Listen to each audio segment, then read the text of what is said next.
that's more problematic, because then they could begin to change the word of God. By the simple fact that we acknowledge that the Sanhedrin could make mistakes, what we're saying is that they could never change the Torah, because the Torah can't ultimately have mistakes within it. Right. You don't change the Constitution. You have amendments. No, well, I Well, would say though, I would say that more or if less. someone did do that from the Islamic perspective, I'm just speaking just for myself mainly, it would be like you can't just do that with God's words. I feel like with the Torah, with God ordained, like that's why I disagree with Christians when they say, "Well, we believe in the New Testament because God came down and overturned the law or something like that, or fulfilled the law." I disagree with first of all, I don't believe that story to be true. That's just my personal belief.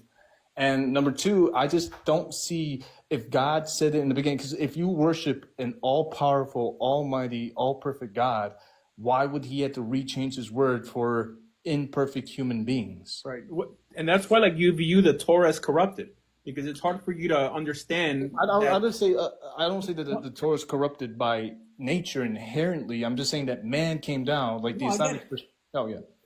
You're saying because you believe prophets don't sin either, and the story of Noah getting drunk is something he wouldn't have done. If you ask Christians, they'll tell you that prophets sins. I'll be like, well, what about King Solomon? Because I get it. Yeah, but Islam teaches that prophets do not sin, right? Of course, I don't believe, because God, the only way you would sin if God holds you to a certain standard. Like for us, we are believers in God. We are held to a different standard.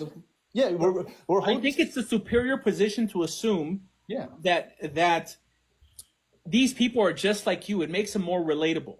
The idea that Noah got drunk, we all gotten drunk in our lives. I mean, with the idea that Jeremiah may have lost his temper, that King David may have unalived someone just because he wanted to take sacrificing his son.